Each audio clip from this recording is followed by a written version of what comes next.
संविधान दिवस से एक साल तक चलने वाली कई एक्टिविटीज शुरू हुई हैं। देश के नागरिकों को संविधान की विरासत से जोड़ने के लिए constitution75.com नाम से एक खास वेबसाइट भी बनाई गई है। इसमें आप संविधान की प्रस्तावना पढ़कर अपना वीडियो अपलोड कर सकते हैं। अलग-अलग भाषाओं में संविधान पढ़ सकते हैं। संविधान के बारे में प्रश्न भी पूछ सकते हैं।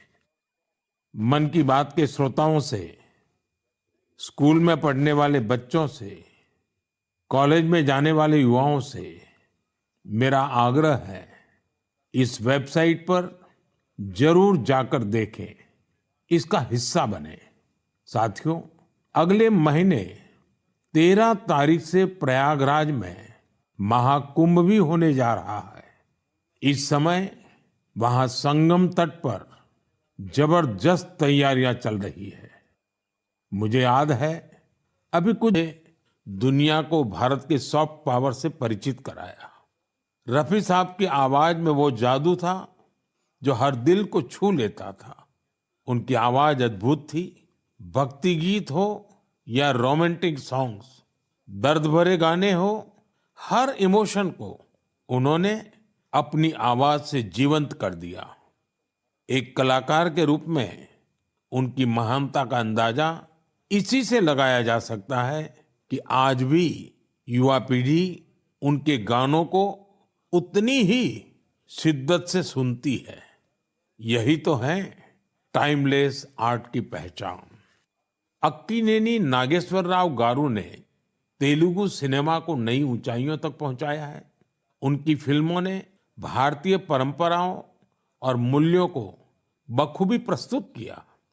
तपन सिन्हा जी की फिल्मों ने समाज को एक नई दृष्टि दी। उनकी फिल्मों में सामाजिक चेतना और राष्ट्रीय एकता का संदेश रहता था। हमारी पूरी फिल्म इंडस्ट्री के लिए इन हस्तियों का जीवन प्रेरणा जैसा है।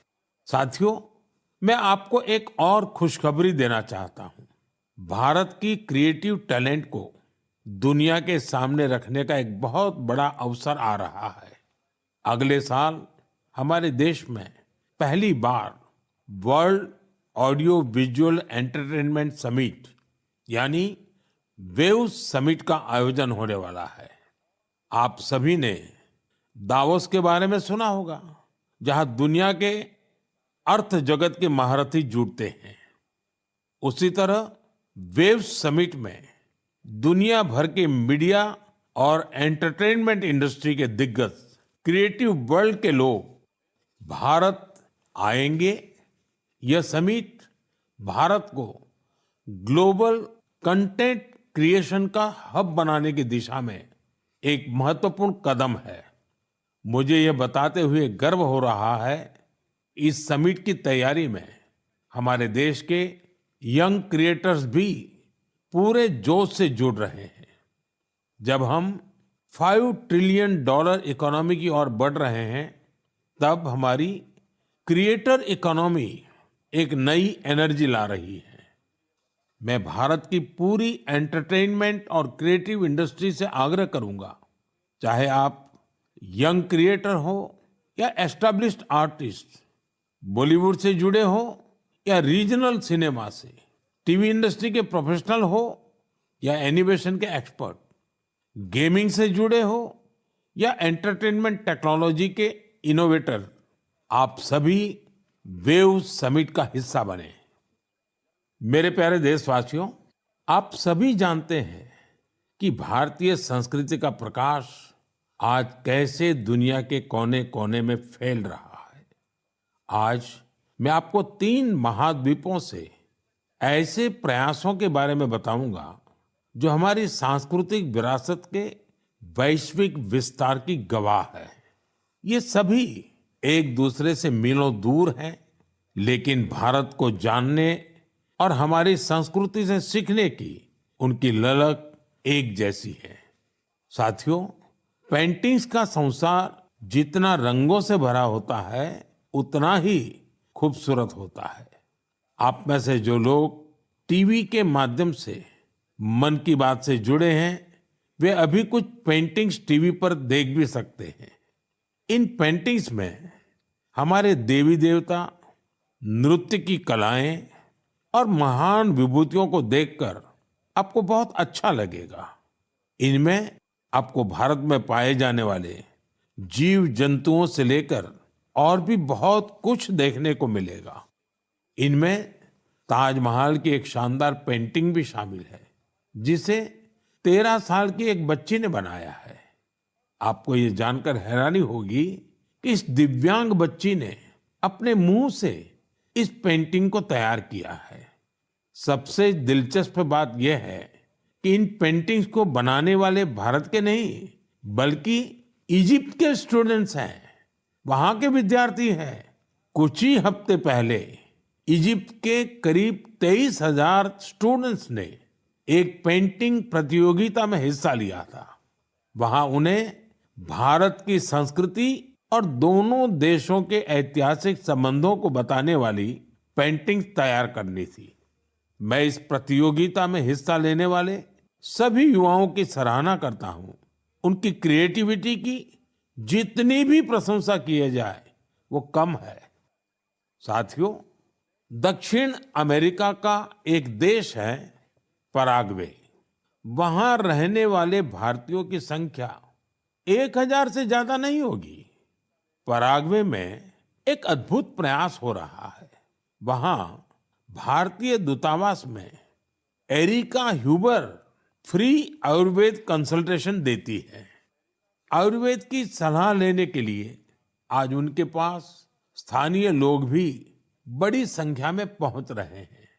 एरिका ह्यूबर ने भले ही इंजीनियरिंग की पढ़ाई की हो, लेकिन उनका मन तो आयुर्वेद में ही बसता है।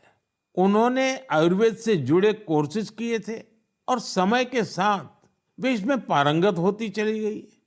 साथियों, ये हमारे लिए बहुत गर्व की बात है कि दुनिया की सबसे प्राचीन भाषा तमिल है और हर हिंदुस्तानी को इसका गर्व है। दुनिया भर के देशों में इसे सीखने वालों की संख्या लगातार बढ़ रही है। पिछले महीने के आखिर में फिजी में भारत सरकार के सहयोग से तमिल टीचिंग प्रोग्राम शुरू हुआ। बीते 80 वर्षों में यह पहला अवसर है जब फिजी में तमिल के ट्रेन टीचर्स इस भाषा को सिखा रहे हैं। मुझे ये जानकर अच्छा लगा कि आज फिजी के स्टूडेंट्स तमिल भाषा और संस्कृति को सीखने में काफी दिलचस्पी ले रहे हैं। साथियों, ये बातें, ये घटनाएं सिर्फ सफलता की कहानियां नहीं है, ये हमारी सांस्कृतिक विरासत की भी गाथाएं हैं। ये उदाहरण हमें गर्व से भर देते हैं। आर्ट से आयुर्वेद तक और लैंग्वेज से लेकर म्यूजिक तक भारत में इतना कुछ है जो दुनिया में छा रहा है। साथियों, सर्दी के इस मौसम में देश भर से खेल और फिटनेस को लेकर कई एक्टिविटीज हो रही हैं। मुझे खुशी है कि लोग फिटनेस को अपनी दिनचर्या का हिस्सा बना रहे हैं। कश्मीर में स्कीइंग से लेकर गुजरात में पतंगबाजी तक हर तरफ खेल का उत्साह देखने को मिल रहा है। संडे ऑन साइकिल और साइकिलिंग ट्यूसडे जैसे अभियानों से साइकिलिंग को बढ़ावा मिल रहा है। साथियों, अब मैं आपको एक ऐसी अनोखी बात बताना चाहता हूं जो हमारे देश में आ रहे बदलाव और युवा साथियों के जोश और जज्बे का प्रतीक है।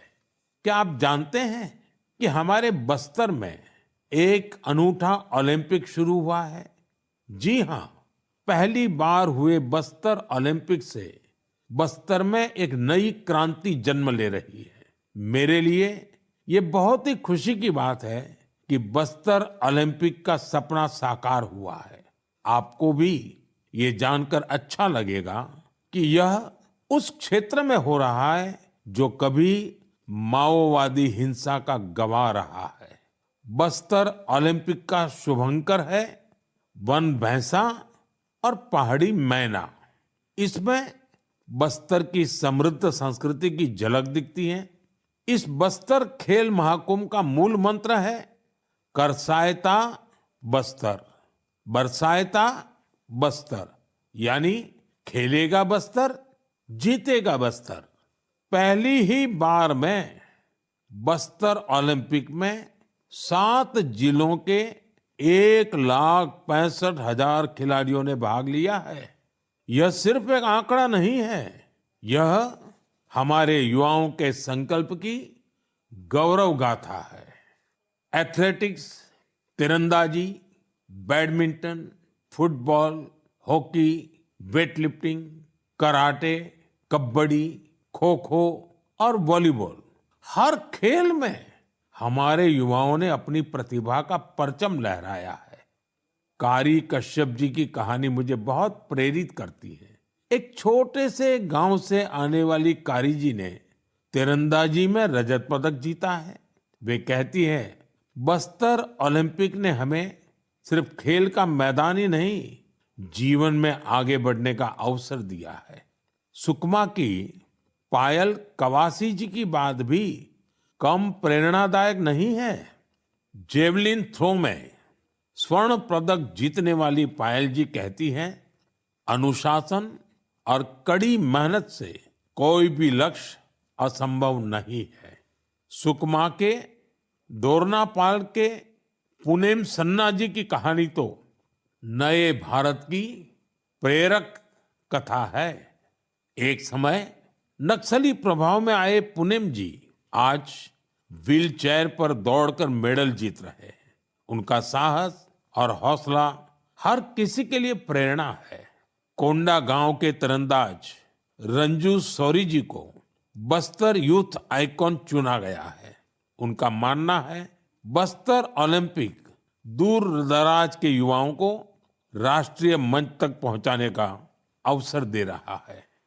साथियों, बस्तर ओलंपिक केवल एक खेल आयोजन नहीं है, यह एक ऐसा मंच है जहां विकास और खेल का संगम हो रहा है, जहां हमारे युवा अपनी प्रतिभा को निखार रहे हैं और एक नए भारत का निर्माण कर रहे हैं।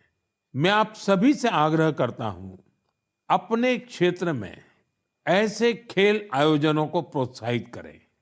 हैशटैग खेलेगा भारत, जीतेगा भारत के साथ अपने क्षेत्र की खेल प्रतिभाओं की कहानियां साझा करें। स्थानीय खेल प्रतिभाओं को आगे बढ़ने का अवसर दें। याद रखिए, खेल से न केवल शारीरिक विकास होता है, बल्कि ये स्पोर्ट्समैन स्पिरिट से समाज को जोड़ने का भी एक सशक्त माध्यम है। तो खूब खेलिए, खूब खेलिए। मेरे प्यारे देशवासियों, भारत की 2 बड़ी उपलब्धियां आज विश्व का ध्यान आकर्षित कर रही है। इन्हें सुनकर आपको भी गर्व महसूस होगा। ये दोनों सफलताएं स्वास्थ्य के क्षेत्र में मिली हैं। पहली उपलब्धि मिली है मलेरिया से लड़ाई में। मलेरिया की बीमारी 4000 वर्षों से मानवता के लिए एक बड़ी चुनौती रही है। आजादी के समय भी यह हमारी सबसे बड़ी स्वास्थ्य चुनौतियों में से एक थी। 1 महीने से लेकर 5 साल तक के बच्चों की जान लेने वाली सभी संक्रामक बीमारियों में मलेरिया का तीसरा स्थान है। आज मैं संतोष से कह सकता हूं कि देशवासियों ने मिलकर इस चुनौती का दृढ़ता से मुकाबला किया है। विश्व स्वास्थ्य संगठन WHO की रिपोर्ट कहती है, भारत में 2015 से 2023 के बीच मलेरिया के मामलों और इससे होने वाली मौतों में 80% की कमी आई है। यह कोई छोटी उपलब्धि नहीं है। सबसे सुखद बात यह है, यह सफलता जन जन की भागीदारी से मिली है। भारत के कोने कोने से, हर जिले से हर कोई इस अभियान का हिस्सा बना है। असम में जोरहाट के चाय बागानों में मलेरिया 4 साल पहले तक लोगों की चिंता की एक बड़ी वजह बना हुआ था। लेकिन जब इसके उन्मूलन के लिए चाय बागान में रहने वाले एकजुट हुए तो इसमें काफी हद तक सफलता मिलने लगी। अपने इस प्रयास में उन्होंने टेक्नोलॉजी के साथ साथ सोशल मीडिया का भी भरपूर इस्तेमाल किया है। इसी तरह हरियाणा के कुरुक्षेत्र जिले ने मलेरिया पर नियंत्रण के लिए बड़ा अच्छा मॉडल पेश किया। यहाँ मलेरिया की मॉनिटरिंग के लिए जन भागीदारी काफी सफल रही है। नुक्कड़ नाटक और रेडियो के जरिए ऐसे संदेशों पर जोर दिया गया जिससे मच्छरों की ब्रीडिंग कम करने में काफी मदद मिली है। देश भर में ऐसे प्रयासों से ही हम मलेरिया के खिलाफ जंग को और तेजी से आगे बढ़ा पाए हैं। साथियों, अपनी जागरूकता और संकल्प शक्ति से हम क्या कुछ हासिल कर सकते हैं, इसका दूसरा उदाहरण है कैंसर से लड़ाई। दुनिया के मशहूर मेडिकल जर्नल लैंसेट की स्टडी वाकई बहुत उम्मीद बढ़ाने वाली है। इस जर्नल के मुताबिक अब भारत में समय पर कैंसर का इलाज शुरू होने की संभावना काफी बढ़ गई है। समय पर इलाज का मतलब है कैंसर मरीज का ट्रीटमेंट 30 दिनों के भीतर ही शुरू हो जाना। और इसमें बड़ी भूमिका निभाई है आयुष्मान भारत योजना ने। इस योजना की वजह से कैंसर के 90% मरीज समय पर अपना इलाज शुरू करा पाए हैं। ऐसा इसलिए हुआ है क्योंकि पहले पैसे के अभाव में गरीब मरीज कैंसर की जांच में, उसके इलाज से कतराते थे। अब आयुष्मान भारत योजना उनके लिए बड़ा संबल बनी है। अब वो आगे बढ़कर अपना इलाज कराने के लिए आ रहे हैं। आयुष्मान भारत योजना ने कैंसर के इलाज में आने वाली पैसों की परेशानी को काफी हद तक कम किया है। अच्छा ये भी है कि आज समय पर कैंसर के इलाज को लेकर लोग पहले से कहीं अधिक जागरूक हुए हैं। यह उपलब्धि जितनी हमारे हेल्थ केयर सिस्टम की है, डॉक्टरों, नर्सों और टेक्निकल स्टाफ की है, उतनी ही आप सभी मेरे नागरिक भाई बहनों की भी है। सबके प्रयास से कैंसर को हराने का संकल्प और मजबूत हुआ है। इस सफलता का क्रेडिट उन सभी को जाता है जिन्होंने जागरूकता फैलाने में अपना अहम योगदान दिया है। कैंसर से मुकाबले के लिए एक ही मंत्र है, अवेयरनेस, एक्शन और एश्योरेंस। अवेयरनेस यानी कैंसर और इसके लक्षणों के प्रति जागरूकता, एक्शन यानी समय पर जांच और इलाज, एश्योरेंस यानी मरीजों के लिए हर मदद उपलब्ध होने का विश्वास। आइए हम सब मिलकर कैंसर के खिलाफ इस लड़ाई को तेजी से आगे ले जाएं और ज्यादा से ज्यादा मरीजों की मदद करें। मेरे प्यारे देशवासियों, आज मैं आपको उड़ीसा के कालाहांडी के एक ऐसे प्रयास की बात बताना चाहता हूं जो कम पानी और कम संसाधनों के बावजूद सफलता की नई गाथा लिख रहा है। यह है कालाहांडी की सब्जी क्रांति। जहां कभी किसान पलायन करने को मजबूर थे, वहीं आज कालाहांडी का गोला मुंडा ब्लॉक एक वेजिटेबल हब बन गया है। यह परिवर्तन कैसे आया? इसकी शुरुआत सिर्फ 10 किसानों के एक छोटे से समूह से हुई। इस समूह ने मिलकर एक एफपीओ किसान उत्पाद संघ की स्थापना की, खेती में आधुनिक तकनीक का इस्तेमाल शुरू किया और आज उनका ये एफपीओ करोड़ों का कारोबार कर रहा है। आज 200 से अधिक किसान इस एफपीओ से जुड़े हैं। केजू, अब क्या हो गया जी? खिड़की खोलो तो पॉल्यूशन और डेंगू के मच्छर एक साथ हमला करते हैं। एक काम करो, ऑड डे में खिड़की खुली रखना और इवन डे में दरवाजा। अपना 150 एकड़ में करेले का उत्पादन कर रहे हैं। अब इस एफपीओ का सालाना टर्नओवर भी बढ़कर 1.5 करोड़ से ज्यादा हो गया है। आज कालाहांडी की सब्जियां न केवल ओडिशा के विभिन्न जिलों में बल्कि दूसरे राज्यों में भी पहुंच रही हैं और वहां का किसान अब आलू और प्याज की खेती की नई तकनीकें सीख रहा है। साथियों, कालाहांडी की यह सफलता हमें सिखाती है कि संकल्प शक्ति और सामूहिक प्रयास से क्या नहीं किया जा सकता। मैं आप सभी से आग्रह करता हूं, अपने क्षेत्र में एफपीओ को प्रोत्साहित करें, किसान उत्पादक संगठनों से जुड़े और उन्हें मजबूत बनाएं। याद रखिए, छोटी शुरुआत से भी बड़े परिवर्तन संभव है। हमें बस दृढ़ संकल्प और टीम भावना की जरूरत है।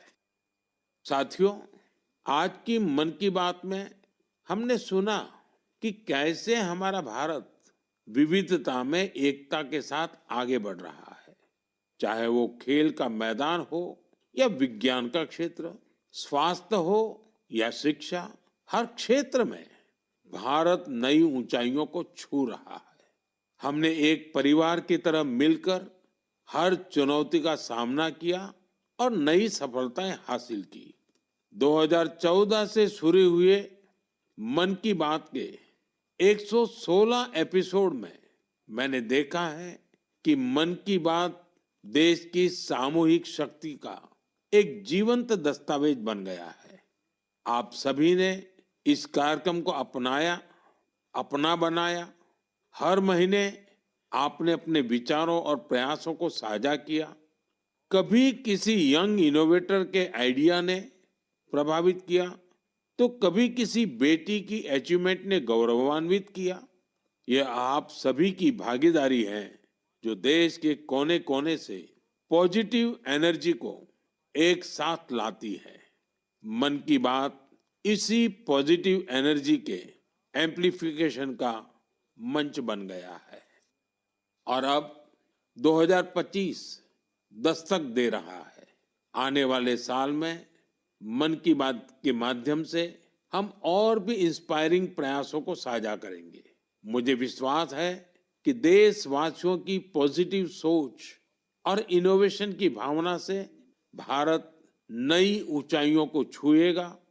आप अपने आसपास के यूनिक प्रयासों को #मन की बात के साथ शेयर करते रहिए। मैं जानता हूं कि अगले साल की हर मन की बात में हमारे पास एक दूसरे से साझा करने के लिए बहुत कुछ होगा। आप सभी को 2025 की ढेर सारी शुभकामनाएं। स्वस्थ रहें, खुश रहें। फिट इंडिया मूवमेंट में आप भी जुड़ जाइए।